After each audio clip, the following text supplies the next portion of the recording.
देखो, आज जो है तुम लोगों को एक्सरसाइज 6.2 पढ़ाएंगे। इस एक्सरसाइज के पहले एक प्रमेय है जिसको हम थेल्स प्रमेय कहते हैं।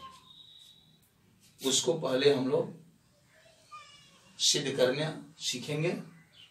थेल्स प्रमेय क्या है इसे हम जानेंगे, क्योंकि इसी के आधार पर इस अभ्यास में प्रश्न दिए गए हैं जिसे हल करना है।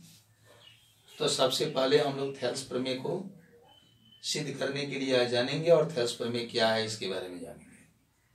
थेल्स प्रमेय को आधारभूत समानुपातिकता प्रमेय भी कहा जाता है। यह प्रमेय जो है काफी इंपॉर्टेंट प्रमेय है आपके बोर्ड एग्जाम के लिए, टेस्ट एग्जाम के लिए। परीक्षा में ऐसा पूछता है कि थेल्स प्रमेय को सिद्ध करें या थेल्स प्रमेय को लिख करके उसे सिद्ध करें। आधारभूत समानुपातिकता प्रमेय अगर देता है तो वहीं थेल्स प्रमेय हम लिखेंगे। थेल्स प्रमेय अगर कहें तो फिर आज थेल्स प्रमेय को हम लिख देते हैं, उसे आप याद करेंगे। आधारभूत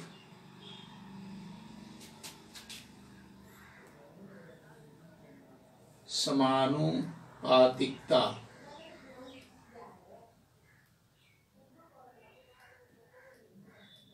प्रमेय या थेल्स प्रमेय।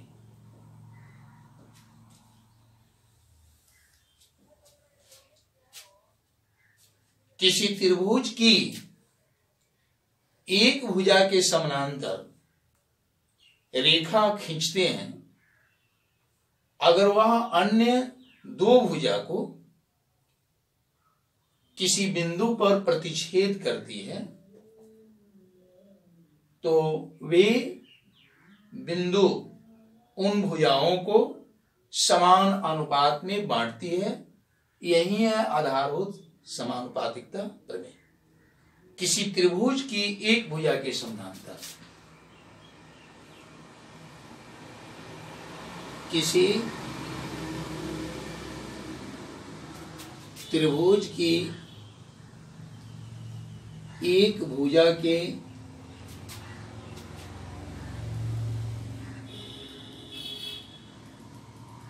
समानांतर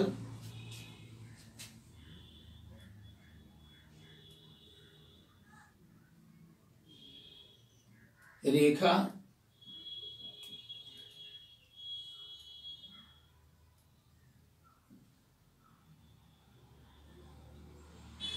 खींचने पर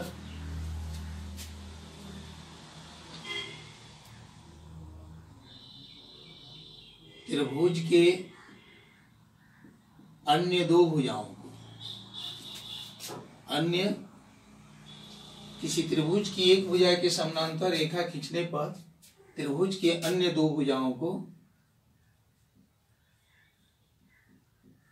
अन्य दो भुजाओं को दो भिन्न बिंदुओं पर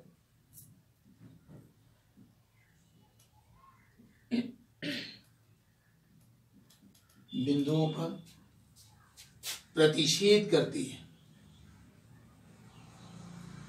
प्रतिच्छेद करती है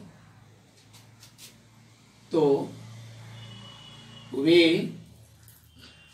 बिंदु भुजाओं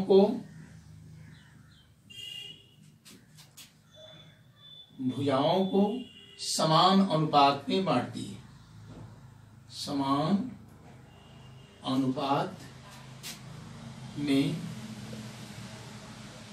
विभाजित करती है या बांटती है, विभाजित करती है।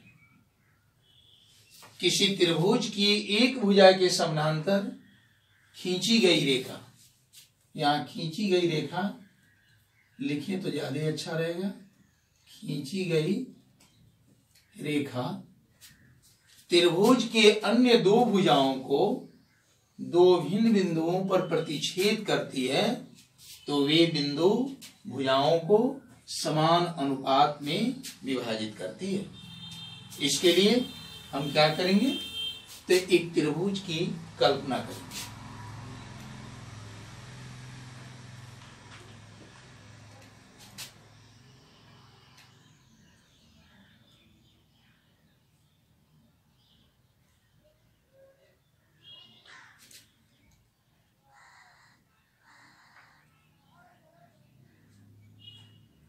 मान लीजिए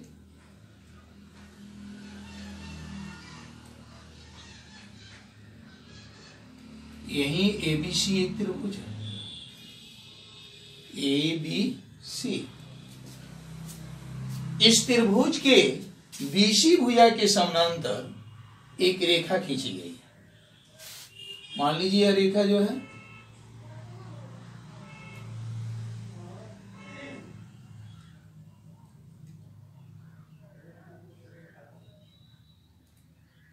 BC भुजा के समानांतर खींची गई है। इसका नाम DE मान लीजिए। ABC एक त्रिभुज है, इस त्रिभुज के BC भुजा के समानांतर DE रेखा खींची गई है, जो AB को D बिंदु पर और AC को E बिंदु पर प्रतिच्छेद करती है। तो हमें सिद्ध करना है कि D बिंदु AB भुजा को और E बिंदु AC भुजा को जो बांटती है वह समान अनुपात में बांटती है, यानी AD अनुपात DB बराबर होगा AE अनुपात AC। फिर से हम देखेंगे थेल्स प्रमेय क्या है। किसी त्रिभुज की एक भुजा के समानांतर खींची गई रेखा अन्य दो भुजाओं को दो भिन्न बिंदुओं पर प्रतिच्छेद करती है, तो वे भिन्न बिंदु भुजाओं को समान अनुपात में बांटती है। हम जो है ABC एक त्रिभुज लेंगे, इसकी एक भुजा BC के समानांतर D रेखा को खींचेंगे। यह DE रेखा जो है AB को और AC को D बिंदु पर और E बिंदु पर प्रतिच्छेद करती है। तो हम सिद्ध करेंगे कि AD भुजा पर AB भुजा पर जो अंतःखंड बनते हैं उनका अनुपात AC भुजा पर जो अंतःखंड AE और EC बन रहा है उनके अनुपात के बराबर होगा। चलिए अब लिखेंगे हम, माना कि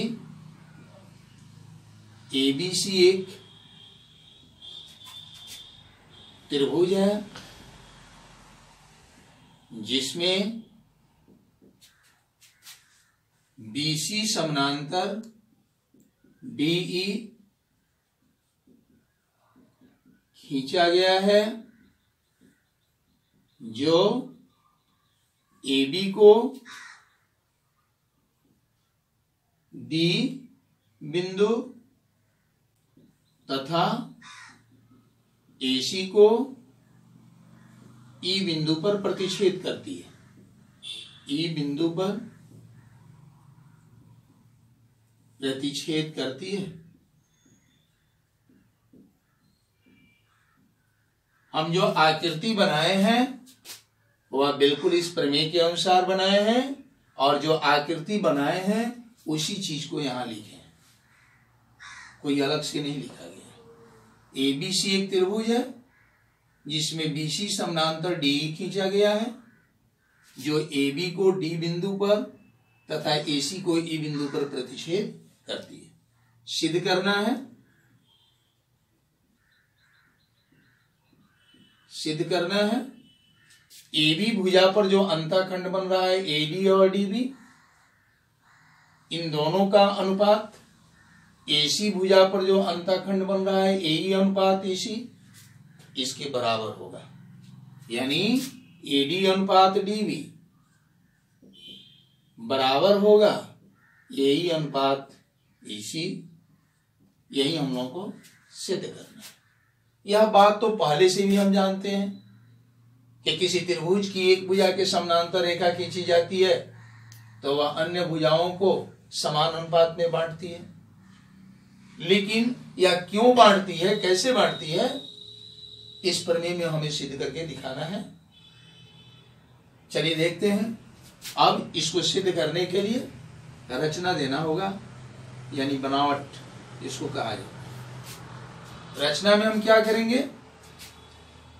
डी से एक लंब डालेंगे AC भुजा पर, और E से AB भुजा पर लंब हम डालेंगे। चलिए हम लंब डालते हैं। डी से मान लीजिए कि हम DM लंब डालते हैं AC पर, और E से मान लीजिए कि EN लंब डालते हैं हम AB पर। ये लंब डालेंगे तो 90 का कोण बनाएगा या भी 90 का कोण बनाएगा। यानी हम लिखेंगे DM लंब AC तथा EN लंब AB खींचा। अब प्रमाण में हम आएंगे। हाँ, एक काम और करेंगे, D को C से भी मिलाएंगे और B को E से मिलाएंगे। चलिए इसको भी हम करते हैं, AB रचना में ही लिख लेंगे।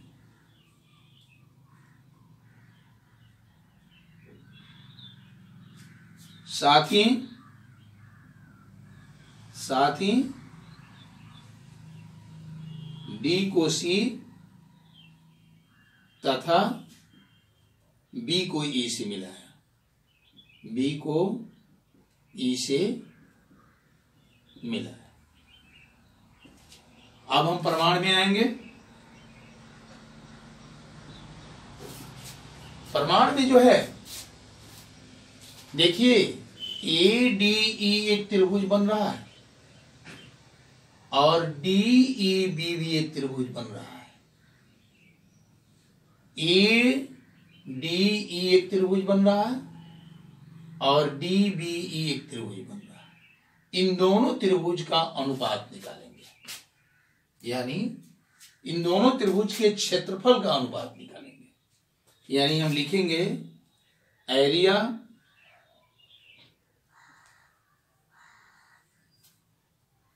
ADE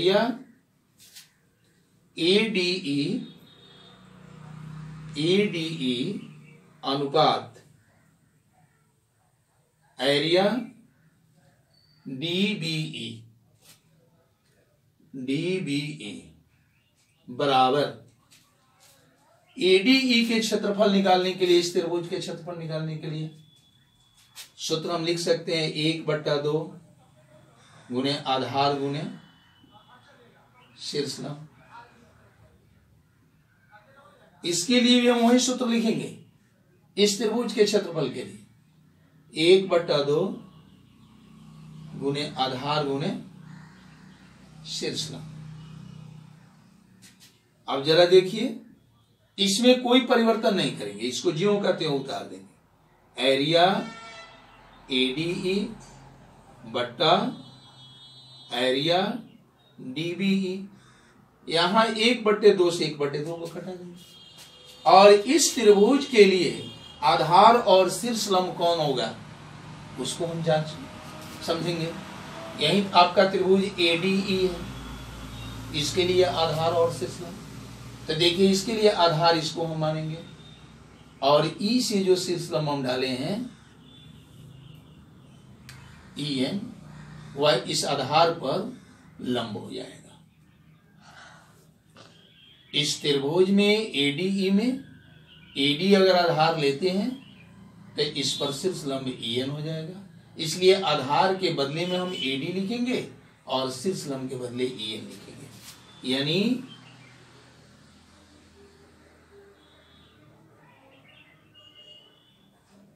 AD गुना EN। अब देखेंगे इस त्रिभुज का, इस त्रिभुज में DBE में अगर हम DB आधार मानते हैं तो इसके लिए शीर्ष लंब E से EN होगा जो बीडी के बढ़ाए हुए भाग पर है। इस त्रिभुज का क्षेत्रफल आधार गुणे शीर्षलंब लिए हैं, तो आधार यह हो गया डीबी, और शीर्षलंब में हम EN लिखेंगे क्योंकि यह बीडी के बढ़ाए हुए भाग पर है, इसलिए बीडी गुणे EN होगा। अब EN से EN कट जाएगा, यानी बचेगा क्या, AD अनुपात BD। इसको हम समीकरण नंबर 1 मान लेंगे।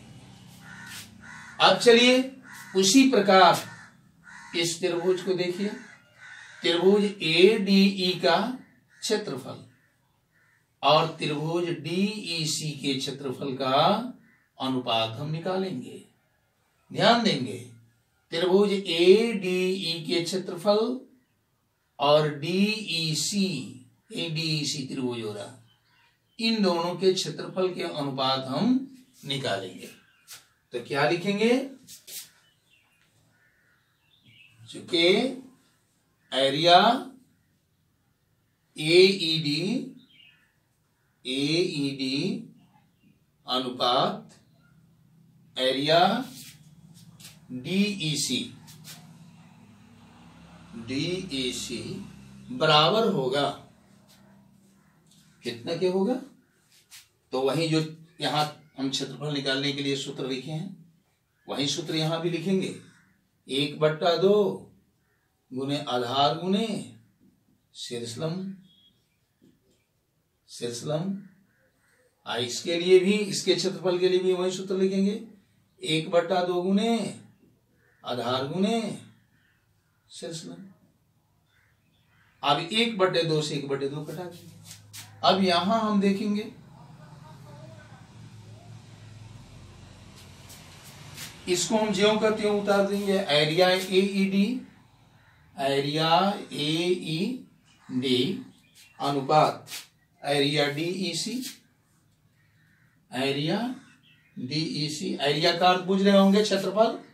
एरिया AED लिखे हैं, इसका मतलब कि त्रिभुज AED का क्षेत्रफल। एरिया DEC लिखे हैं, इसका मतलब त्रिभुज DEC का क्षेत्रफल। अब देखिए आधार गुणे शीर्षलंब, इस त्रिभुज के लिए AED के लिए अगर आधार हम AE लेते हैं तो इस आधार पर जो शीर्षलंब DM है, शीर्षलंब के बदले हम DM को लेंगे, यानी आधार के बदले AE हो जाएगा और शीर्षलंब के बदले DM हो जाएगा, यानी AE गुने DM लिखेंगे। यहाँ आधार के बदले AE हो गया और शीर्षलंब के बदले DM हो गया। अनुपात, अब त्रिभुज DEC के लिए हम आएंगे, देखेंगे DEC में अगर EC को हम आधार लेते हैं तो शीर्षलंब DM हो जाएगा, क्योंकि CE के बढ़ाए हुए भाग पर ही यह DM लंब है, इसलिए इस आधार के लिए इसी लंब को हम लेंगे, यानी आधार ले लेंगे CE और शीर्षलंब हो जाएगा DM। अब देखिए यहां जो है DM से DM कट जाएगा और एरिया AED हम ज्यों का त्यों लिख देंगे। अनुपात एरिया DEC, जरा देखिए DEC यही ना त्रिभुज। अब एक चीज जरा देखेंगे आप, इस त्रिभुज को DBC को और त्रिभुज DEC को DEB ना DBE, देखिए तो इस त्रिभुज DBE हम लिखे हैं, यहाँ DEC लिखा गया है, इसी को ना DBE लिखना नहीं, DEC ठीक है। यहां देखिए DBE लिखे हैं, DBE यह त्रिभुज हुआ ना, और DEC या त्रिभुज, ये दोनों त्रिभुज एक ही आधार डी पर है क्या? इस त्रिभुज के लिए आधार डी है, डी ई पर यह त्रिभुज है, और यह त्रिभुज डी ई सी, यह भी आधार डी ई पर ही है। यानी यह त्रिभुज और यह त्रिभुज दोनों आधार डी पर ही, एक ही आधार पर। और दूसरी चीज कि बीसी समानांतर डी है, यानी दोनों त्रिभुज एक ही समानांतर रेखा के बीच भी स्थित है। अगर दो त्रिभुज एक ही आधार पर स्थित हो और एक ही समानांतर रेखा के बीच स्थित हो तो दोनों का क्षेत्रफल बराबर होता है, दोनों का क्षेत्रफल बराबर होता है। इसलिए त्रिभुज डीबीई का क्षेत्रफल त्रिभुज डीईसी के क्षेत्रफल के बराबर होगा। इसलिए डीबीई के क्षेत्रफल के बदले में हम डीईसी के क्षेत्रफल लिख सकते हैं, या डीईसी के क्षेत्रफल के बदले में हम डीबीई के क्षेत्रफल लिख सकते हैं। तो यहां त्रिभुज डीईसी जो है इसके बदले में हम क्या लिखेंगे? त्रिभुज डीबीई लिखेंगे। एरिया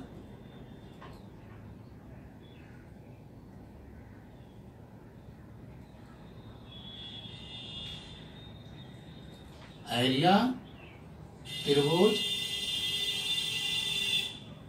डीबीई, और इधर बचा ए अनुपात सी। अब इसको समीकरण नंबर 2 मान लीजिए, और अपनी यादाश्त के लिए लिख लीजिएगा कि चूंकि त्रिभुज डी बी ई और त्रिभुज डी ई सी एक ही आधार तथा एक ही समानांतर रेखा के बीच स्थित है, इसलिए एरिया त्रिभुज डीबीई बराबर होगा एरिया त्रिभुज डीईसी। ये याददाश्त के लिए लिखे, क्योंकि इसके क्षेत्रफल के बदले इसके क्षेत्रफल को हम क्यों लिखे हैं यह याद रखने के लिए इसको हम लिखेंगे।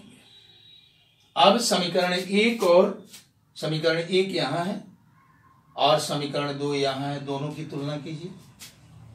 समीकरण 1 का बायां पक्ष है एरिया एडी अनुपात एरिया डीबी, और समीकरण 2 का भी बायां पक्ष है एरिया एईडी अनुपात एरिया डीबी।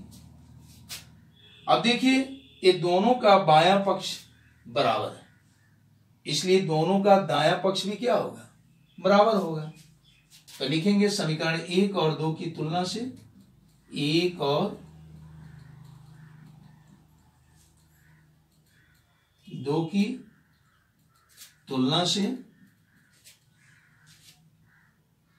एडी अनुपात डीबी बराबर ए अनुपात सी सिद्ध हुआ। देखिए तो यही ना हम लोगों को सिद्ध करना था, एडी अनुपात डीबी बराबर ए अनुपात ईसी, यही हम लोगों को सिद्ध करना था जो यहां सिद्ध हो गया। इसको हम थेल्स प्रमेय कहते हैं, और इस प्रमेय के आधार पर इस अभ्यास के अंदर बहुत सारे हिसाब मिलेंगे जिसे हम हल करना सीखेंगे। चलिए आगे देखते हैं। देखो एक्सरसाइज 6.2 का पहला नंबर क्वेश्चन यही है। आकृति 1 और 2 में यही दोनों आकृति है, इन दोनों आकृति में डीई समानांतर बीसी है, यानी यह डीई जो रेखा खींचा गया है इस बीसी के समानांतर खींचा गया है। तो पहला नंबर जो आकृति है, इस आकृति में ईसी का मान ज्ञात करना है, ईसी जो है ज्ञात नहीं है, ईसी की लंबाई हमें ज्ञात करना है। और आकृति जो 2 है उसमें हमें एडी की लंबाई ज्ञात करना है जो मालूम नहीं है। इस तरह से हम दोनों को ज्ञात करेंगे। कैसे ज्ञात करेंगे उसको हम देखते हैं। हल आकृति नंबर 1, आकृति 1 में अभी जो है थेल्स प्रमेय में आपको हम पढ़ाए हैं कि किसी भी त्रिभुज के एक भुजा के समानांतर खींची गई रेखा अन्य 2 भुजाओं को जिन बिंदुओं पर काटती है वे बिंदु उन भुजाओं को समान अनुपात में बांटती है। ठीक थेल्स प्रमेय के अनुसार बीसी के समानांतर या डीई खींचा गया है और डी बिंदु AB के अंतःखंडों के अनुपात और AC पर जो E बिंदु है या AC पर बने अंतःखंड के अनुपात के बराबर होगा थेल्स प्रमेय से। यानी AB पर बने अंतःखंड का अनुपात बराबर होगा AC पर बने अंतःखंड के अनुपात के किस प्रमेय से? थेल्स प्रमेय से। हम लिखेंगे चूंकि BC समानांतर DE है इसलिए थेल्स प्रमेय से AD अनुपात DB यानी AB भुजा पर जो अंतःखंड बन रहा है वह कौन कौन सा अंतःखंड है? तो AD है और DB है। AC भुजा पर जो अंतःखंड बन रहा है वह कौन कौन सा अंतःखंड है? तो AE है और EC है। इस भुजा पर जो बना अंतःखंड है उनका अनुपात यानी AD अनुपात DB, AD अनुपात DB बराबर AC पर जो अंतःखंड बन रहा है उनके अनुपात के बराबर होगा यानी AE अनुपात EC के बराबर होगा, AE अनुपात EC के बराबर। अब देखिए तो AD आपको मालूम है 1.5, तो AD के बदले आप लिखेंगे 1.5। DB तो DB भी अंतःखंड मालूम है 3 सेंटीमीटर, 3 लिखेंगे। और AE 1 cm है तो 1 लिखेंगे और EC मालूम नहीं है तो EC हम ज्यों का त्यों लिख देंगे। अब जो है क्रॉस मल्टीप्लिकेशन करके कैंचिया गुणा करके EC का मान हम निकाल सकते हैं। सबसे पहले EC का गुणा 1.5 से करेंगे या EC गुणा 1.5 होगा और 3 का गुणा 1 से करेंगे तो 3 हो जाएगा। अब इस तरह से हम EC को निकाल देंगे। 3/1.5 गुना है तो इधर आएगा तो भाग बनकर आएगा। अब इस दशमलव को हटाएंगे तो 1 0 बढ़ेगा ऊपर। अब इसको हम कटा देंगे 15 दूना 30 यानी 2 सेंटीमीटर। यानी इस तरह से आपका EC ज्ञात हो गया। इसी तरह से हम आकृति 2 में हम ज्ञात करेंगे। आकृति 2 में इस आकृति में देखेंगे क्या क्वेश्चन दिया है? DE समानांतर BC है यानी DE यही ना, यह समानांतर है इस BC के। इसलिए थेल्स प्रमेय से इस भुजा पर जो अंतःखंड बन रहा है AD और DB, इन दोनों का अनुपात बराबर होगा इस भुजा पर जो अंतःखंड बना है AE और EC के अनुपात के। तो चलिए हम लिखते हैं चूंकि DE समानांतर BC है इसलिए AD अनुपात DB बराबर AE अनुपात EC होगा। अब देखिए AD इसमें मालूम नहीं है तो AD हम ज्यों का त्यों उतार देंगे और DB मालूम है 7.2 सेंटीमीटर तो DB के बदले हम 7.2 सेंटीमीटर लिखेंगे। AE मालूम है फिर 1.8 तो 1.8 लिखेंगे और EC कितना मालूम है तो इसी 5.4 है, तो इसी के बदले हम 5.4 लिखेंगे। अब देखिए क्या करेंगे, हम क्रॉस मल्टीप्लिकेशन करेंगे जैसे यहां पर हम किए हैं। एडी का गुना हम 5.4 से करेंगे और 7.2 का गुना 1.8 से करेंगे, यानी एडी गुणा 5.4 बराबर 7.2 गुने